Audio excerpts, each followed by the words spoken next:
Alright guys, welcome back to our channel. Still Gist on Gist, and of course this is Sports Gist. My name is Samuel Mainiko, and before I go too further, I have a big man in the house. Yes, in Port Harcourt is a senior man, in Lagos is a big boy. Belozek. When you hear Belozek, you think of Today FM, you think of Top Radio. Belozek, how you doing? I'm doing good, Sam. It's good to be here. We're here to talk sports, and that's the most important thing. Belozek is here. When it comes to sports, that is what he does. Yes, a lot of things are happening. In boxing, of course, Tyson Fury, Deontay Wilder, who cheated, who did not cheat, who is afraid of who, all of that is happening. And of course, international football, Germany got their asses kicked by Spain. Yes, Spain wiped the floor with them, cleaned the roof with them. A lot of headlines went flying after that game, I could tell you. And of course, right here in Nigeria, 2 draws back to back. And people are saying, let somebody get fired, let somebody get fired. Over the weekend also, a lot of interesting games are coming up in the Premier League. But I'm going on a short break. When I come back, we'll give you all of those details.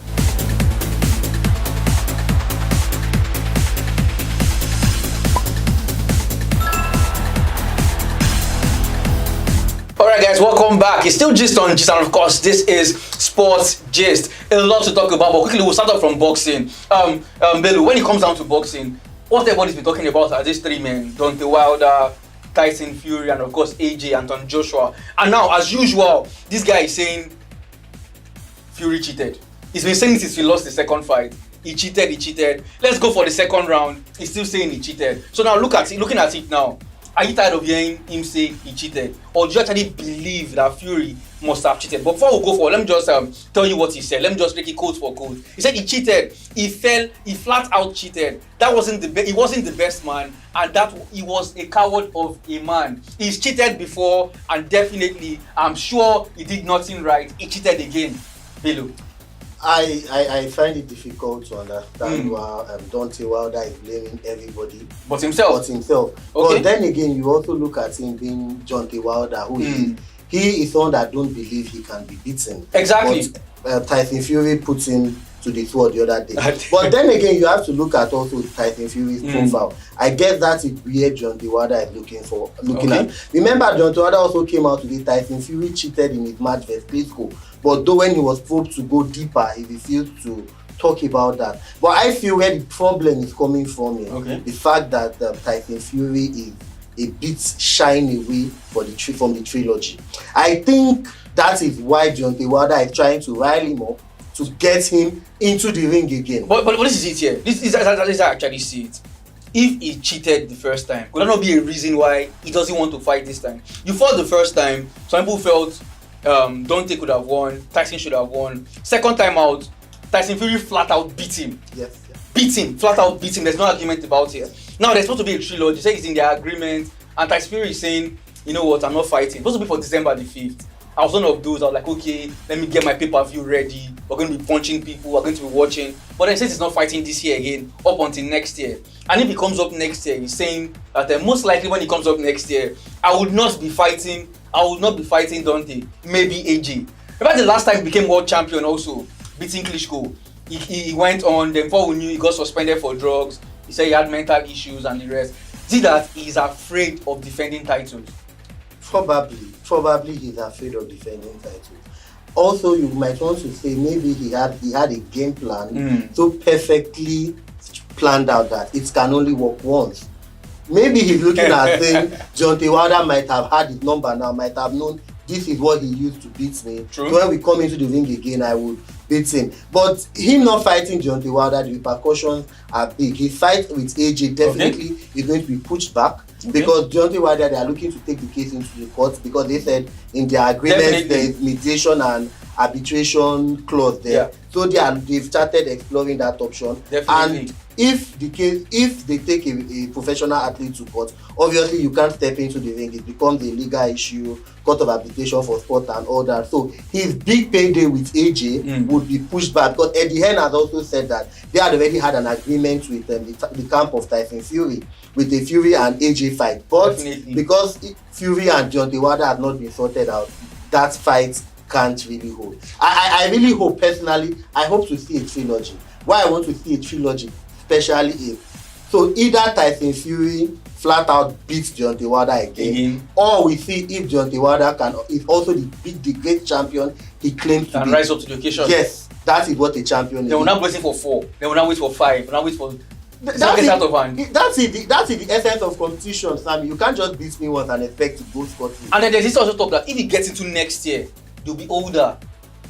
This guy will be on the Sammy, a fight close to 40. A fight is a fight. A fight is not a fight. Pacquiao, Mayweather. A fight is definitely not a fight. Nothing you can tell me about that, Bello. A fight is not a fight. We'll be going on a break. When we come back, we'll be moving on to the king of all sports, football they call it. Alright guys, welcome back to our channel. We're still just on Gist and of course Sport Gist. Don't forget to hit the like and the subscribe button. We move on to football, but quickly just give some gossip, tips and beats. When Manchester United and of course Liverpool have a boost of possibly signing RB Leipzig's 22-year-old fans centre back. Yes, they need that guy, Dayot.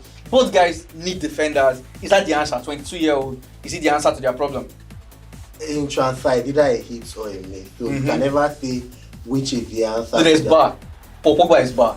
It's not it, it's not miss, it's just bar. It's just there. But with Dayot Upamecano is one of those rising stars. His talk is growing, and when you see him play, it seems every game is better than the last. True. Fun fact: as long as we have lots of pacey people in Bundesliga, he has posted the fastest time this season. Dayot Upamecano. That's amazing. He's fast, he's British.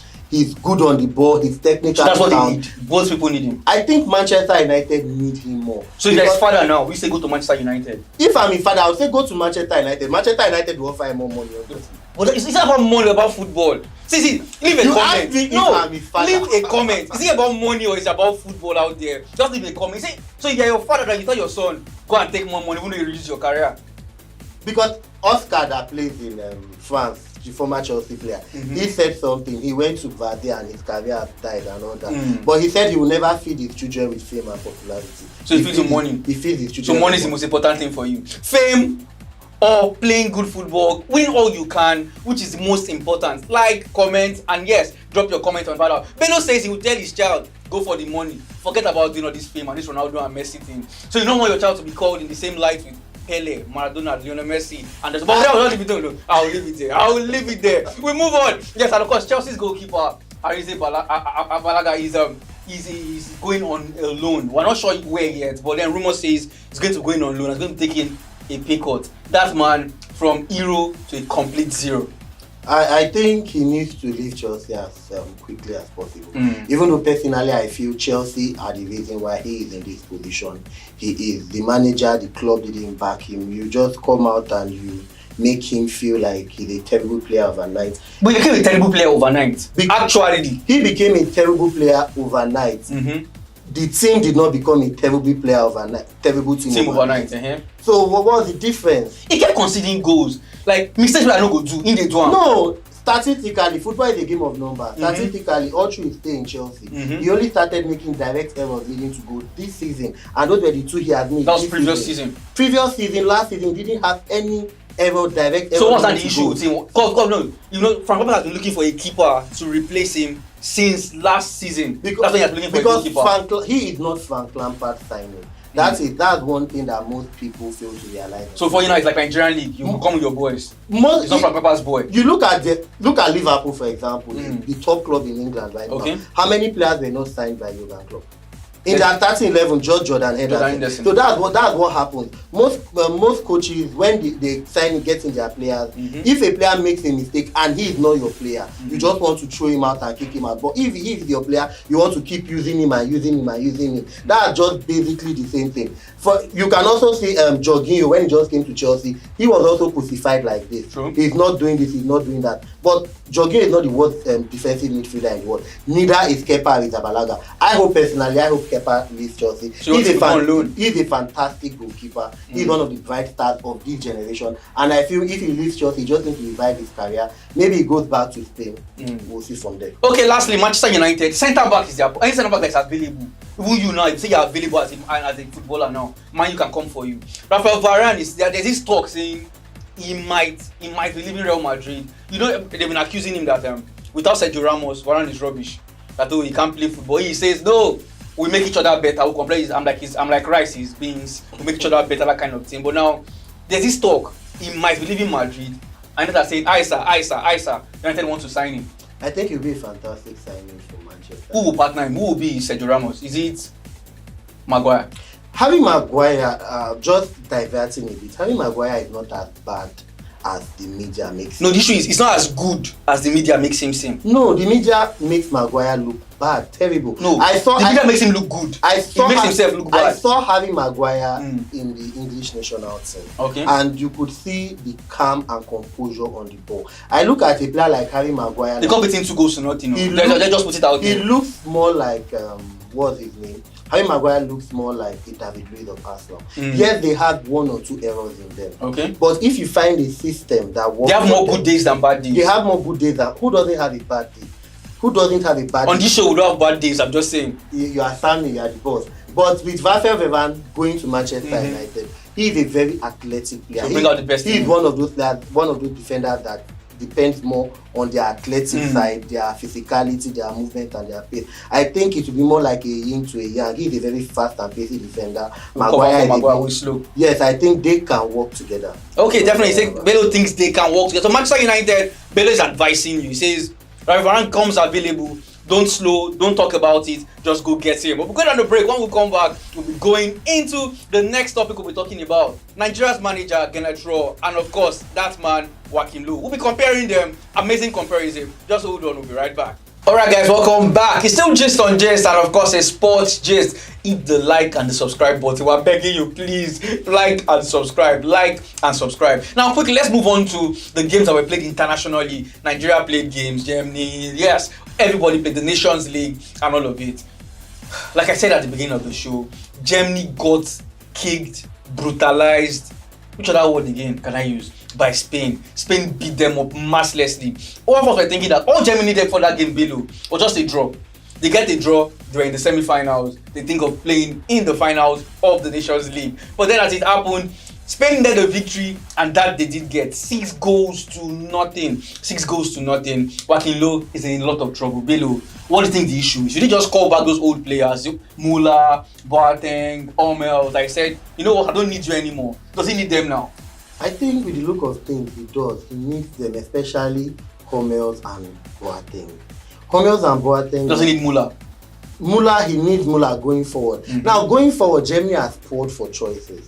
They have lots of players going forward. Yes, though Müller experienced head, you need him going forward. 6 goals to nothing. First half, no shot on target. Now, the problem with the way Germany play, and I say things like that comes from the coaching department. One of my best video games, where they will tell you hot knife through butter. Every time Spain were attacking Germany, it was like a hot knife going through butter. It is easy, nothing is stopping it, and that is what we saw there. The spaces in their half was too much. They were giving Spain so much. The spaces in between. They couldn't pick up the ball. They couldn't pick up balls. They couldn't pick up players. Roche, they started with Koch and Niklas Süle, who he pulled out at some point, and brought in this other guy. What's his name? His name is not called Jonathan Tah. But even with the change, it was still there.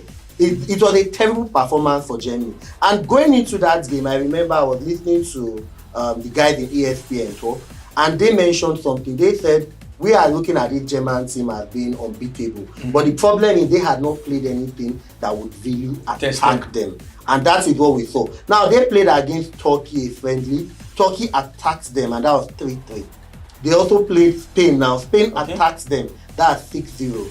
You look at teams like Germany, I would liken them to a team like Chelsea also. Now, when you look at Chelsea playing this past 5-6 games, lots of clean sheets and all that, you think everything is okay, the world is back to normal, the pandemic is over.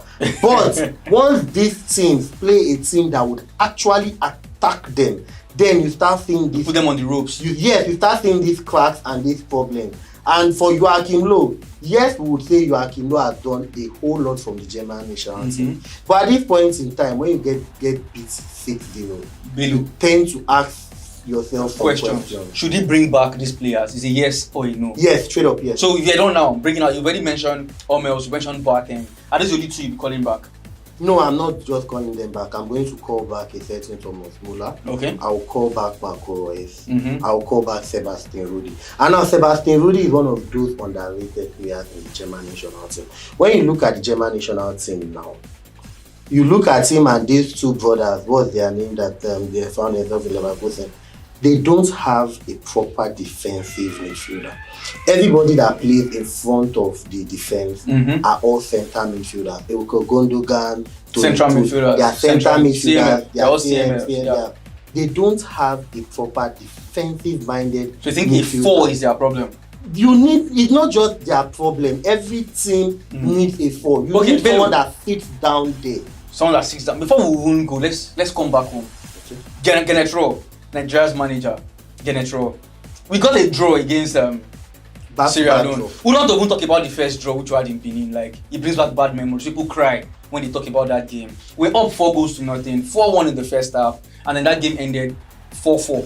We still cannot understand how we can't phantom it. We don't understand how it happened. Then the second leg ends goalless. Now there are calls like Genetro should be sacked.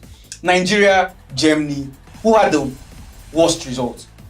The difference between Nigeria and Germany is, you look at Germany, the German national team. Okay. You look at Joachim Löw. Okay. He had won the World Cup. Genetro has not won. He has won the World Cup. In the last World Cup, he got knocked out in the group stage. Yes. He was beaten by, I think it was South Korea. South Korea, yes. Beaten by South Korea. They got good. They were beaten by South Korea and Mexico. Now, 6-0 on Tuesday. Good. Like I said, the difference is this. He has won a World Cup. He has a pedigree. Someone that has gone there before. I get time before no be property. I get time before no be property. But they know they buy experience for markets. Now, that is something he also has. Okay. Now, like I said, you need to ask yourself some certain questions. But bringing it home to Genetro, the problem I saw in the Super Eagles team, and I have also seen plague Genetro in important win or break matches, in quotes now, is mentality, and that's the problem. And that is the problem of the man in charge. That's the problem. Do you think he has a mentality problem? Like, what kind of mentality? He has a rich man mentality. No, I feel the team does not have a ruthless mentality. They don't have a winning mentality. Now, when you have a winning mentality, coaches that have a winning mentality, their teams, you can't be up 4-0 and lose that and game. you draw that game. Now, that as an aside, you now have a chance to redo it. Okay. You have a chance to get back. Okay. You now go in and you are playing cautious football. More no lose them. Let us not show it away. All we need is 3 more points to qualify. So if I was Genetro, probably I would have done the same thing. Now, like 3 more points we need. Now, so why go and Sammy, kill myself? that's the difference. Now, that's the difference. We all hail a Pep Guardiola of this world. We all hail a Jurgen Klopp of this world. But Sir Alex Ferguson. It's Alex Ferguson. They go all out. The difference between these guys are, you don't just go there to win. You go there to win and make a statement. The statement you are making is to go around everywhere that when I come, I destroy. Simple. You see Manchester City, they won the league and they still had 100 points to do. They go there and they do 100 points. Liverpool last season did 99 points. Because when you do these things, you might say you just need 3 points to win. Would you ever have the chance to do it again? It is in the record books. Last season, Bayern Munich were the highest goal scoring team in the Champions League. True. Can they do it again? But when you are at that point in time, this record is there to be broken. You take it. So it's not about records. You just go out there. It's all about putting your name in victory. Let just. We can talk about Genetro forever. I can see. I can tell you personally, he lacks game management. You can see that against Argentina. He lacks game management. He doesn't know how to manage these games. When games are going a certain way, you need a certain result. How to go about it. I think his substitutions were faulty in that game. They're very, very faulty. From when he took out Leon Balogun, Osimhen got injured, he just said like, it became a free for all. Remember, you want to enter pitch, you enter. It doesn't look like we had the clear-cut strategy anymore. But I'll just ask you, clear terms, should Genetro be sacked? Yes, no. It's not as straightforward as it is. It's not as straightforward as it is. If we want to go on to win trophy, I think he should be sacked. Okay, so what you're saying is if we want to continue qualifying and going to being up there and about, then you can just be mediocre. Just be mediocre. Like when you look at his statistics, okay, he has played 41 competitive games, 120, drawn 10, lost 11. It looks okay. It looks okay. He has over a 50% win. That's like 1.7 points per game. You understand? 1.7 points per game. It's okay. Just mediocre. Just mediocre. But if you want to win and dominate, he's not the man. You look at this Super Eagles team, for God's sake. Okay. You have the A-list African players. When you have the elite African players, they're talking about Mo Salah, Sadio Mane, Pierre-Emerick Aubameyang, Koulibaly. Then when you just come close, the B players, we have a lot of Nigerian players there. We have we dominate the B scene. Yes, we dominate the B scene. So we should be doing at least playing B-rate football. Not just B-rate football. If you have just 2A and I have 50B, I should be able to beat you up. But I still got A. I don't know what. I got A. I don't know. You can get A and you still not make the cutoff. Okay, true. Probably. You can get A and not make the cutoff. Moving on quickly now, Bedu. There's this talk on the international break. Let it be scrapped. Only come and play when there are important qualifying matches, World Cup, Euros. Yes, you can't play. But all these other friendly matches to just see how the teams are doing, that there's no need for them, let them be scrapped. Lots of English players got injured. That's players in the English league got injured. English national team too lost a few players. Club is championing that cause. He's saying, let's just let this thing go. It's not worth it. Belu, is it worth it? I don't support club because for the problem of injury to the English players, I think the major problem started from giving them just 3 substitutions where the rest of you got 5. So you think it's 5 that is the problem? Remember after the game with Man City, Klopp, was it Pep that confirmed it? That was the conversation he had with Klopp. That was the conversation. They have to bring it up again. Yes. That injury, and you look at English players playing the English Premier League. If they keep on having 3 substitutions, it will be an injury-riddled season because you remember that last season. Plus the fixtures are they came back. We are counting the amount of games these guys have played. We are just counting from this season. No, remember that since after the pandemic, they have a crazy amount of games. The game keep going. For some players, like a team like Arsenal had 28 days break between their last fixture of last season and this season. Liverpool had 31 days. Chelsea had 32 days or thereabout. So when you look at this and you see the amount of games they are playing, and this is how it's going to be till the end of the season. So it's not about international games being scrapped. It's about getting more substitutions. Yes, because if you want to scrap international games, you have to ask yourself, why do they play those international games? You can't just expect me to come for a tournament and play 1 or 2 friendlies and be ready for the tournament. I need to play some games beforehand so I would understand, this player would not fit in, this player would fit in. In international break, it worked. Though with the pandemic that have happened, I would have said for the rest of this year, maybe 1 international break should have just been taken away. Just 1 international break this year. But scrapping it entirely, no, I'm not. Okay, Bello says let's not scrap the international break. I don't know what you think. Like, subscribe, comment. Ask, maybe you agree with Bello, maybe you are with Club that says let them release this thing a little bit. Or is it a substitution problem? If they have 5 substitutions, maybe, just maybe. We're going on a break. When we come back, we're coming in for the concluding part of the show. Alright guys, welcome back. Yes, it's still Gist on Gist, and of course it's still Sport Gist. Yes, it's the last lap of the show. Yes, I know, but it's the last lap of the show and promises to pack a lot of punch. The Premier League, we're going to be having a very, very interesting game. Jose Mourinho will be taking on that man Pep Guardiola. Everybody always thought Jose Mourinho would be Pep Guardiola's rival, but it's looking like he's Jurgen Klopp as Pep Guardiola's rival. How is Jurgen Klopp Pep Guardiola's rival? Who are the 2 people fighting for the league for the last 2 years? Who is second this season? You cannot count this. This is where it just starts. But Jose Mourinho is Jose Mourinho. But let me know how because just in our twins. Jose Mourinho, excuse me. Jose Mourinho is Jose Mourinho. Jose Mourinho Pep Guardiola is going to be something. It is always an affair you want to see. And when you look at this Tottenham Hotspur side, I look at them as the dark horse in the league this season. Okay. They are a very, very balanced squad. They have almost 2 players per position. And teams that have 2 good players per position, those are how champions teams are being formed. But the match between Jose and Man City Tottenham, is too close to call. Because this season you are seeing a different type of Man City. Normally Manchester City are known for scoring lots of goals. But this season they are keeping clean sheets upon clean sheets. They have one of the best defensive records in the league. But that aside, we should also note that in the 100-point season of Manchester City, they kept lots of clean sheets too. So Man City being a defensive unit is not so much of a surprise. Pep Guardiola coming into Manchester City and found a way to close shop at the back sometimes.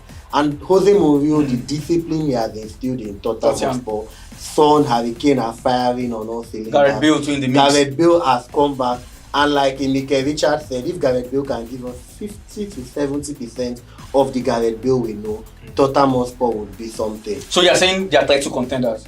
Yes, I am. So if I tell you, pick 4 title contenders, people that could win the league, 4 of them. I would say just 3, right? At this point in time, I would say just 3. Liverpool, Man City, and Tottenham Hotspur. And Tottenham, not Arsenal. No, Arsenal are not there yet. Arsenal are not there. Manchester United, of course, they have Pogba, Bruno Fernandes, Fernandes.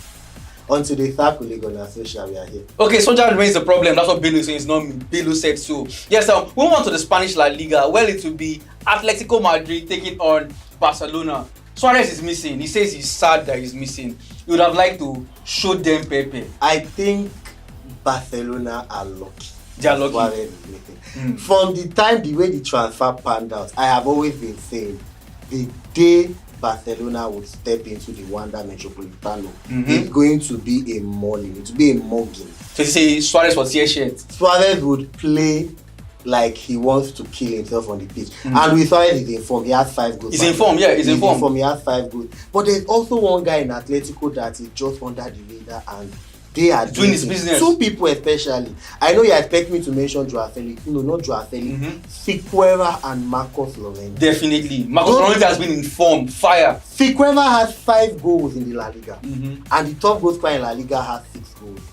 That tells you. And for a defender, Figueroa, he is doing something special. Atletico this season, they are the team. I think if Diego Simeone don't pick up this La Liga this season, I don't think he'll be able to pick it up. So is that now or nothing? I think now so, or because never. Real Madrid, Barcelona are not part of it, but Real Madrid are a bit shaky also. So, but on going into their match over the weekend, I would be tipping Atletico to get all 3 points. Atletico to get all 3 points. You say Tottenham went to the draw.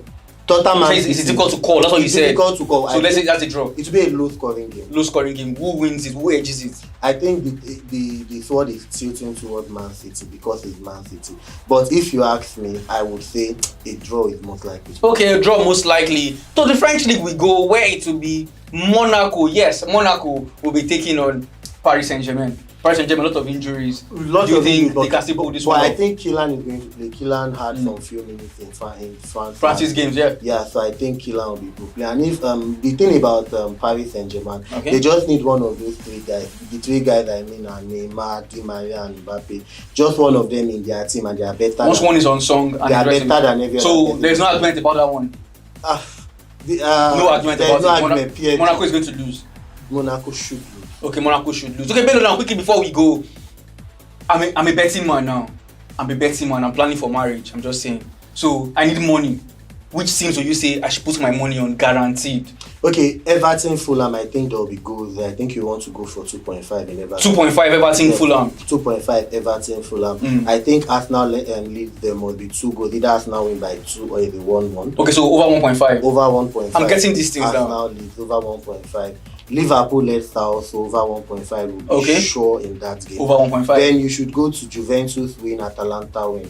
Juventus win, Atalanta win. Yes. Okay, guys, that has been the size of the package. Thank you very much, Bello, for doing this with me. My name is Samuel Mining, and of course, it's been Sports Gist. We'll be back here next week to give you all the results of all of these games. And let's see how good Bello actually is, if his predictions will be coming true. Bello, thank you very much. Sammy, thank you for having me.